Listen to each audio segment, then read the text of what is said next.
மாநில அரசின் சட்டங்களுக்கு ஒப்புதல் வழங்க அரசியல் சட்டத்தில் காலக்கெடு இல்லாத போது உச்சநீதிமன்றம் காலக்கெடு விதிக்க முடியுமா? உச்சநீதிமன்றத்தை நோக்கி 14 வினாக்களை எழுப்பியுள்ள குடியரசுத் தலைவர் திரௌபதி முர்மு.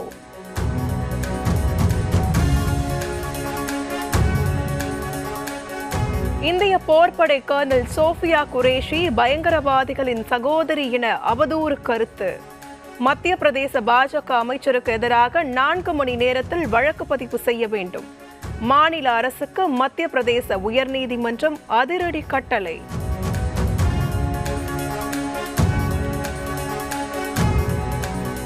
பொள்ளாச்சியில் பாலியல் வன்கொடுமைக்கு ஆளான பெண்களுக்கு கூடுதல் உதவித்தொகை தலா 25 லட்சம் ரூபாய் வழங்க முதலமைச்சர் மு.க. ஸ்டாலின் ஆணை. பெண்களின் துணிவையும் நீதிக்கான போராட்டத்தையும் மதித்து வழங்கப்படுகிறது.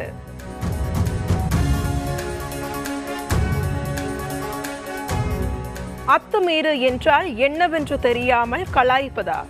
அடக்குமுறைக்கு ஆளானவர்களுக்கு மட்டும்தான் அதன் உண்மை புரியும்.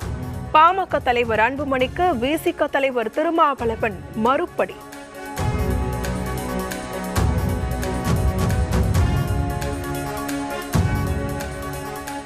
தமிழ்நாட்டில் கடந்த 60 ஆண்டுகளில் இல்லாத அளவுக்கு ஆதி திராவிடர் மற்றும் பழங்குடி மாணவர்கள் தேர்ச்சி. 12ஆம் வகுப்பு தேர்வில் 96 விழுக்காடு தேர்ச்சி சாதனை. தமிழக அரசின் பள்ளி கல்வி மேம்பாட்டு நடவடிக்கைகளின் விளைவு என கல்வியாளர்கள் புகழாரம்.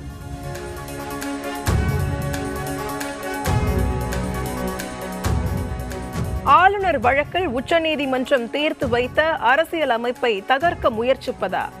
குடியரசுத் தலைவரின் குறிப்பை வன்மையாக கண்டிக்கிறேன். மாநில உரிமைக்கான போரில் வலுவுடன் போராடுவோம் என முதலமைச்சர் மு.க. ஸ்டாலின் முழக்கம்.